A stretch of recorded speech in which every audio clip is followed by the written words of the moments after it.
اس کا گزر ایک انتہائی بنجر بے آباد زمین سے ہو رہا ہوگا. لوگوں کو قائل کرنے کے لیے اس زمین کو حکم دے گا اپنے خزانے نکال دے. دجال کس کو حکم دے گا؟ اپنے خزانے نکال دے. تو رسول کریم صلی اللہ علیہ وسلم نے ارشاد فرمایا اللہ کی قدرت سے زمین اس طرح خزانے اگل دے گی اس وقت اسی جگہ سے جس طرح تم شہد کی مکھیوں کو کثرت کے ساتھ دیکھتے ہو. فرمایا اس قدر کثرت کے ساتھ زمین اپنے کیا اگل دے گی؟ خزانے اگل دے گی. پھر رسول کریم رؤوف رحیم علیہ السلام نے فرمایا دجال کے فتنوں میں سے فرمایا یہ بھی ایک فتنہ ہے. وہ ایک دیہاتی شخص کے پاس پہنچے گا, اس کو کہے گا مجھے اپنا رب مان, میں ہی تیرا رب ہوں, میں ہی تیرا رب ہوں. یہ باتیں عقائد کی دنیا میں بھی ذہن میں رکھنی ہے. میں نے بات عرض کرنی ہے. جس طرح سرکار فرما رہے ہیں لگتا تو ایسے جیسے سارا کچھ سامنے ہی ہو رہا ہو, حالانکہ 1450 سال گزر گئے ابھی تک وہ آیا. فرمائے ایسے جا رہے ہیں گویا کہ سامنے ہے سب کچھ. اور یہی مسلمان کا عقیدہ ہے کہ قیامت تک کوئی ذرا بھی سرکار سے چھپا ہوا, ورنہ ان ساری احادیث کے وہ لوگ جواب دیں ہمیں جو میں عرض کر رہا ہوں. اور میں تو بہت کم لے آتا ہوں احادیث وقت نہ ہونے کی وجہ سے. اس طرح کی قیامات کی نشانیوں کے بارے میں سرکار کی غیبی خبر ہے اللہ اللہ سینکڑوں احادیث مبارکہ موجود. خیر سرکار نے فرمایا وہ دیہاتی کہے گا مجھے اپنا کیا مان لے. وہ کہے گا میں کیوں مانوں, میرا رب تو اللہ ہے, میرا رب تو اللہ ہے. پھر وہ کہے گا چلو میں تجھے کوئی نشانی دکھا دیتا ہوں. وہ کہے گا کون سی نشانی؟ سرکار نے فرمایا وہ اس بندے سے کہے گا تیری ماں بھی فوت ہو چکی ہے, تیرا باپ بھی فوت ہو چکا ہے, دیکھ میں ابھی تیرے سامنے تیری ماں کو بھی زندہ کرتا ہوں, تیرے باپ کو بھی زندہ کر دیتا ہوں. یہ دجال کے فتنے ہیں. سرکار نے فرمایا رب نے اس کو اتنی قدرت دی ہوگی, اتنی طاقت دی ہوگی, وہ کیا کرے گا اپنے شیطانوں میں سے 2 شیطانوں کو, ایک کو اس کی ماں کی شکل میں سامنے کر دے گا اور دوسرے کو اس کے باپ کی شکل میں سامنے کر دے گا. جب وہ اس دیہاتی کے سامنے آئیں گے کہیں گے اے ہمارے پیارے بیٹے, اے ہمارے پیارے بیٹے, اس کی اتباع کر یہی لعین تیرا رب ہے. استغفر اللہ العظیم. اس کی اتباع کر یہی لعین تیرا کیا ہے؟ رب ہے. اب غور کریں کتنے پیچیدہ فتنے ہیں. آپ غور کریں جب یہ معاملہ کسی کے ساتھ ہوگا تو اس وقت بچنا کتنا مشکل ہو جائے گا. جب اس کی آنکھوں کے سامنے, جس کو علم ہوگا تو اس کو تو سمجھ ہے کہ سرکار نے فرمایا تھا وہ نہ تیری ماں ہے نہ تیرا باپ ہے, بلکہ 2 شیطانوں میں سے ایک کو تیری ماں کی شکل میں اس نے منتقل کیا اور دوسرے کو تیرے باپ کی شکل میں منتقل کیا. جس کو علم ہے اس کے بارے میں وہ تو بچ گیا, اور جس نے یہ دین سیکھا ہی نہیں اور اس کے ساتھ یہ کام ہو جائے. غور کرو جس کے سامنے اس کی ماں بھی کھڑی ہو جائے, اس کا باپ بھی قبر سے, اور پھر کہے بیٹا یہی تیرا کیا ہے, تو اس فتنے سے بچنا کتنا مشکل ہوگا جس کی آنکھوں کے سامنے یہ سب کچھ ہو رہا. تبھی تو سرکار نے فرمایا مفہوم حدیث آدم سے لے کر قیامت تک فرمایا سب سے عظیم فتنہ جس سے میں اپنی امت پہ خوف کرتا ہوں فرمایا وہ دجال لعین کے فتنے ہیں. ایسے نہیں فرمایا کیونکہ سرکار کو اپنی امت کے ایمان چھن جانے کا, ایمان کے سلب ہونے کا بہت زیادہ دکھ تھا. آج اتنا احساس ہمیں نہیں اپنے ایمان کی حفاظت کا جتنا ہمارے نبی علیہ السلام کو ہمارے ایمان کی حفاظت کا. آپ صلی اللہ علیہ وسلم اس کی اہمیت دیتے تھے اور چھن جانے پہ جتنا آپ افسوس فرمایا کرتے تھے. آج ہمیں کتنا شعور ہے, جو زبان میں آیا بک دیا, اللہ کے بارے میں آیا تب بک دیا, رسول اللہ کے بارے میں آیا تب بک دیا. کسی کو نوجوان بہت ہو گیا فوراً بکتے ہیں یا اللہ تجھے ترس ہی نہیں آیا, تو نے اتنا بڑا ظلم کیا. ہمارے گھر کا یہی سربراہ تھا, چھوٹے چھوٹے بچے تھے اور بوڑھے باپ ابھی مر رہے ہیں چارپائی پہ, ان کو تو نے موت نہ دی. جو گھر کا سربراہ تھا جس پہ سارا نظام تھا تو نے کتنا زیادتی کی ہمارے ساتھ, اس کو موت دے دی, بندہ اسلام سے خارج. اللہ کی شان میں توہین کرنے والا مسلمان ہوتا ہے. یہ جملے ہمارے گھروں میں بولے جاتے ہیں, میں کوئی مبالغہ نہیں کر رہا. کیوں بولے جاتے ہیں؟ ہمیں احساس نہیں ایمان کی حفاظت کس طرح ہوتی ہے, ہمیں احساس نہیں کہ ایمان کو سلب کرنے والے کون کون سے جملے اور کلمات ہیں ہمیں اس چیز کا علم تک نہیں. یہ ہمارے گھروں میں جملے بولے جاتے ہیں اور کئی انہوں تو ممکن ہے اپنے کانوں سے سنے بھی ہوں, ممکنات میں سے. تو آپ بتائیں, ایک بندہ کہ اللہ نے ہمارے ساتھ زیادتی کی ہے تو معنی کیا ہے؟ اللہ نے ہمارے اوپر ظلم کیا ہے. زیادتی کا معنی ظلم ہی ہوتا ہے نا. اللہ نے نا انصافی کی ہے. بوڑھا باپ چارپائی پہ مر رہا ہے بیماری کے اندر اور نوجوان بیٹے کو لے لیا, اللہ نے کیا کی ہے؟ نا انصافی کی. یہ جملے بولے جاتے ہیں. اور میں تو بہت کم بتا رہا ہوں, لوگ تو اس سے بھی آگے چلے جاتے ہیں. بتائیں جو رب کو نا انصاف کہے. ادھر بخاری کی حدیث ہے, ایک منافق رسول کریم صلی اللہ علیہ وسلم غنیمت کا مال تقسیم فرما رہے تھے. اس بے ایمان نے کہا یا رسول اللہ عدل و انصاف کرے. فرمایا اے بے ایمان, اگر محمد بن عبداللہ صلی اللہ علیہ وسلم رضی اللہ عنہ عدل نہیں کرے گا تو کائنات میں کون ہے جو عدل و انصاف کرے؟ نعرہ تکبیر, نعرہ رسالت, نعرہ رسالت, اہل سنت. غور کرو اپنے گھر والوں پر کہ ہم اپنے ایمان کے متعلق اتنا احساس نہیں رکھتے اس کے چھن جانے کا, اس کی حفاظت کا, جتنا رسول اللہ کو ہمارے ایمان کے چھن جانے کا خوف تھا. آج فاروق اعظم نے عرض کی تھی یا رسول اللہ حکم ہو تو اس منافق کی گردن اڑا دی جائے.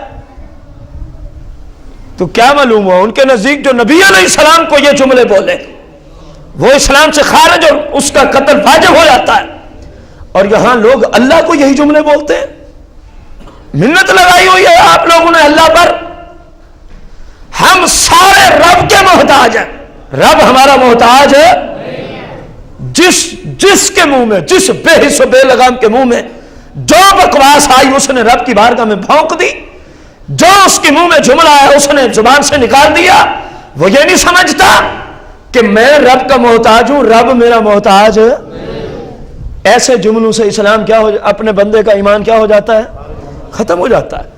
اور یہ اکثر گھروں میں بولے جاتے ہیں. میرے بھائیو غور کرو اپنے گھر والوں کو کم از کم اتنا تو علم ہونا چاہیے کہ اللہ کی بارگاہ میں کون کون سا جملہ بولنا جائز ہے, رسول اللہ کی بارگاہ میں کون کون سا جملہ بولنا جائز. ہم کیا کہیں گے؟ سن خیر ہے فوتگی کا موقع ہے, اگر کہہ بھی دیا ہے تو کیا ہو گیا, بس زیادہ سے زیادہ ہم نے کہا تو اتنا کہہ دیں. میرے بھائی خیر نہیں ہے, اس کا ایمان گیا. بس اتنی خیر ہے کہ اس کا ایمان ختم ہو گیا, وہ مرتد ہو گیا. جو اللہ کی شان میں اس طرح کے توہین, اللہ کو ظالم کہے, اللہ کو نا انصاف کہے, اللہ تبارک و تعالیٰ کے تجھے ترس نہیں آیا اس کی جوانی پہ, اس کی ابھی شادی ہوئی تھی, فلاں فلاں اور فلاں, یہ سب اللہ کی شان میں توہین ہے. اور اللہ کی شان میں توہین کرنے والا اسلام سے. ہمیں تو ایک ہی حکم ہے, جب بھی تم پہ کوئی مصیبت آ جائے, قرآن کا حکم ہے, الذین اذا اصابتہم مصیبہ, جب بھی کوئی مصیبت آ جائے, قالوا انا للہ و انا الیہ راجعون. بس تم یہ کہہ سکتے ہو, آنکھوں سے آنسو آنے دو, زبان سے یہ جملے بولتے جاؤ, تب تو کہیں گے یہ مسلم ہے. اگر اس کے خلاف کیا تو پھر اس کا جواب خود دینا ہوگا. رسول کائنات فخر موجودات علیہ الصلوۃ والتسلیم نے آگے ہمیں یہ سرکار علیہ السلام نے ارشاد فرمایا کہ دجال کے پیروکار کون ہوں گے کثرت کے ساتھ. نمبر 1, رسول کریم رؤوف رحیم علیہ السلام نے حضرت سیدنا انس بن مالک اس حدیث کے راوی ہیں, فرمایا یتبع الدجال من یہود اصبہان 70,000 علیہم الطیالسہ او کما قال علیہ السلام. رسول کریم صلی اللہ علیہ وسلم نے فرمایا اصفہان کے, کون سے؟ اصفہان کے 70,000 چھوٹی چادر کی مانند جبہ پوش یہودی دجال کے پیروکار ہو جائیں گے. دیکھیں جگہ کا نام بھی بتا دیا, تعداد کتنی ہوگی ابتداء 70,000. فرمایا یہ اصفہان کے یہودی ہوں گے اور چھوٹی سی چادر جبہ نما اپنے اوپر وہ پہنتے ہوں گے, ان کی علامت یہ ہے. فرمایا پھر ان کی تعداد ہوگی 70,000 جب دجال نکلے گا سب سے پہلے یہ 70,000 یہودیوں کا گروہ اس دجال کا پیروکار ہو جائے گا. اس دجال کا کیا ہو جائے گا؟ ایران میں جو ایران کا دارالخلافہ ہے تہران، دارالخلافہ ہے تہران، اس سے تقریباً جنوب کی جانب 340 کلومیٹر دور یہ اصفہان کا شہر ہے ایران کے اندر. تہران جو اس کا دارالخلافہ ہے اس سے جنوب کی طرف 340 کلومیٹر کے فاصلے پر یہ اصفہان کا شہر موجود ہے، جہاں سے رسول اللہ نے فرمایا سب سے پہلے دجال کی پیروی نمبر 1 کون سے لوگ کریں گے؟ یہود. نمبر 2 کس شہر کے ہوں گے؟ اصفہان کے، جو ایران کے ملک کا ایک شہر ہے. نمبر 3 ان کی تعداد بھی سرکار نے بتا دی، فرمایا ابتداً ان کی تعداد کتنے ہزار ہوگی؟ اب غور کریں کون سی چیز سرکار سے چھپی ہوئی ہے جو اتنا کچھ ارشاد فرما رہے ہیں، حالانکہ ابھی تک وہ آیا، یہ تو 1450 سال پہلے کی بات ہو رہی، نہ جانے ابھی کتنا دور بعد آئے. تو معلوم ہوا کہ سرکار سے کوئی چیز پوشیدہ اللہ کی عطا سے رسول کائنات فخر موجودات علیہ الصلوۃ والتسلیم قیامت کے دن تک وما بعدا، اور قیامت کے بعد آخری بندہ جو جہنم میں جائے گا، آخری بندہ جو جنت میں جائے گا، پھر جہنم سے مسلمانوں میں سے جو سزا بھگت کے آخری شخص جنت کو جائے گا. رسول کائنات اللہ کی عطا سے سیاہ میں احادیث مبارکہ موجود، رسول کریم صلی اللہ علیہ وسلم اس بندے کا نام بھی اس کے والدین کا نام بھی جانتے تھے. کوئی چیز آپ سے پوشیدہ اس طرح کے عنوان کی تو بخاری میں بھی حدیث موجود ہے، صحیح بخاری شریف کے اندر بھی حدیث مبارکہ موجود ہے، جس کا ذکر ہم پیچھے کسی نہ کسی جمعۃ المبارک میں کر آئے ہیں. آپ کو یاد ہوگا صحابہ نے کہا کہ سرکار نے صبح کی نماز پڑھائی، ممبر پہ تشریف لے آئے، خطبہ دینا شروع کیا حتیٰ کہ ظہر کا ٹائم ہو گیا. آپ کو میں یاد کرا رہا ہوں کہ یہ حدیث گزر چکی ہے. پھر ظہر کے نماز پڑھائی، ممبر پہ تشریف لائے، خطبہ دینا شروع کیا حتیٰ کہ یاد آ گئی نہیں حدیث، اسی حدیث میں یہ مفہوم موجود. رسول کریم رؤوف رحیم علیہ الصلوۃ والتسلیم نے ایک چھوٹا سا سوال ہے، اس کے بعد دوسرے پیروکاروں کی طرف جائیں گے، کہ اکثر حدیث میں دجال کے پیروکار یہود ہوں گے کثرت کے ساتھ. آخر اس کی کوئی وجہ میں نتیجتاً عرض کر دوں، یہودیوں کی من گھڑت بکس کے اندر، من گھڑت کتابوں کے اندر جو ان کی دینی کتابیں ہیں، باقاعدہ طور پہ ان کا عقیدہ ہے کہ ان کو جو نجات دینے والا ہے وہ دجال لعین ہے. ان کو نجات دینے والا کون ہے؟ یہ یہودیوں کا عقیدہ ہے، ان کی کتابوں میں باقاعدہ مسئلہ موجود ہے، اور یہ اس کے منتظر ہیں. اور اس دجال کے آنے کے لیے ان کی شریعت میں، یعنی یہودیوں کی شریعت میں، ان کے مسلک میں باقاعدہ طور پہ کچھ وظائف، کچھ نمازیں مخصوص انداز سے ہیں جن کو یہ کرتے ہیں آج بھی اور پڑھتے ہیں، اور اس کے بعد دعائیں کرتے ہیں کہ ہمارا نجات دہندہ جلدی آ جائے، ہمارا نجات دہندہ جلدی آ جائے. اس لیے اکثر احادیث کے اندر آیا کہ کثرت سے جو اس کی پیروی کریں گے وہ کون لوگ ہوں گے؟ یہودی، کیونکہ یہ اپنے لیے اس کو نجات دہندہ مانتے ہیں. جس طرح ہم کہتے ہیں کہ اسلام جو سرکار کے زمانے میں تھا، بین ہی یہی اسلام ایک مرتبہ پھر آئے گا عدل و انصاف کی دنیا میں، تو اس کو لے آنے والے کون ہوں گے؟ جناب عیسیٰ علیہ السلام، جناب امام مہدی علیہ السلام. جب یہ دونوں نفوس قدسی آئیں گے تو اس کائنات میں صرف اسلام کا پرچم لہرائے گا، جو اس کے خلاف ہوگا اس کی گردن کاٹ دی جائے گی. پورے ورلڈ میں اسلام ہی رائج ہوگا اور قانون اسلام کا چلے گا، اور وہی قانون چلے گا جو قرآن و سنت کے مطابق ہوگا. ان نفوس قدسیہ نے آ کے چلانا. نمبر 2 اس کے پیروکار، سرکار نے فرمایا کفار اور منافقین. کفار اور یہ جو سرکار کے گستاخ ہیں یہ منافق ہوتے ہیں، جو سرکار کو اپنے جیسا کہے، سرکار کے علم غیب کا منکر ہو، اختیارات کا منکر ہو، تصرفات کا منکر ہو، آپ کی عظمت کا منکر ہو، آپ کی شفاعت کا منکر ہو، آپ کی حیات کا منکر ہو، یہ منافق ہے. تو سرکار نے کیا فرمایا کہ دوسرے نمبر پہ جو اس کی پیروی کریں گے وہ کافر اور باقاعدہ طور پہ رسول کائنات فخر موجودات علیہ الصلوۃ والتسلیم کا یہ فرمان علی شان صحیح بخاری شریف فضائل المدینہ میں موجود ہے.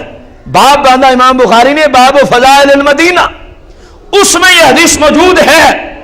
سرکار علیہ الصلوۃ والتسلیم ارشاد فرماتے ہیں مکہ اور مدینہ کے سوا کوئی شہر ایسا نہیں ہوگا پوری کائنات میں کہ جہاں دجال نہ جائے. مکے اور مدینہ کے سوا ہر جگہ پہنچے گا. فرما مکے اور مدینہ کے ہر راستے پر اللہ نے فرشتے مقرر کیے ہوں گے ان دونوں شہروں کی حفاظت کے لیے, ان دونوں شہروں کی حفاظت کے لیے.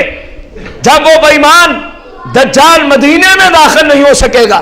غور سے سننا, رسول کائنات صلی اللہ علیہ وسلم نے فرمایا فَتَرْجُفُ الْمَدِينَةَ ثَلَاثَ رَجَفَاتٍ فَتَرْجُفُ الْمَدِينَةَ ثَلَاثَ رَجَفَاتٍ. فرمایا اس وقت مدینہ منورہ کی مقدس زمین 3 مرتبہ جھٹکے دے گی. 3 مرتبہ کیا دے گی؟ لوگوں کو جھٹکے دے گی. رسول کریم صلی اللہ علیہ وسلم نے فرمایا جب مدینہ منورہ کی مقدس زمین دجال تو آ نہیں سکے گا, پھر یہ اپنے رہائشیوں کو 3 جھٹکے دے گی. فرمایا یخرج الیہ منہا کل کافر و منافق او کما قال علیہ السلام. فرمایا جب یہ زمین مدینہ کی جھٹکے دے گی یخرج الیہا منہا مدینہ منورہ کی مقدس زمین سے نکل جائے گا کون؟ کل کافر و منافق. فرمایا جتنے کافر چھپے ہوئے ہوں گے, جتنے گستاخ منافق چھپے ہوئے ہوں گے, مدینے کی زمین جھٹکے دے کے ان بے ایمانوں کو باہر نکال دے گی. ان بے ایمانوں کو, اور بے ایمانوں یہ بخاری میں حدیث موجود ہے. آج جو سرکار کے بارے میں بھونکتے ہو جی دیکھیں جی یہ ہو گیا وہ ہو گیا, رسول اللہ نے فرمایا رب نے آخر میں جب دجال آئے گا مدینے کی زمین کو یہ اللہ طاقت بخشے گا کہ ادھر جتنے گستاخ و کافر ہوں گے ان سب کو مدینہ اپنی باؤنڈری اور اپنی حدود سے باہر نکال دے گا. اور جیسے ہی باہر نکلیں گے آگے وہ کھڑا ہوگا. سرکار نے فرمایا آگے فوراً باہر میں کون کھڑا ہوگا؟ دجال. یہ جاتے ہی اس کے پیروکار بن جائیں گے. یہ منافق گستاخ رسول اور یہ کافر جاتے ہی کس کے پیروکار ہو جائیں گے؟ رسول کائنات فخر موجودات علیہ الصلوۃ والتسلیم نے تیسرے نمبر پہ آپ نے فرمایا دجال کی پیروی جو کثرت سے کریں گے اس کے اندر آپ علیہ الصلوۃ والتسلیم نے ارشاد فرمایا کہ وہ اس امت کی عورتیں ہوں گی.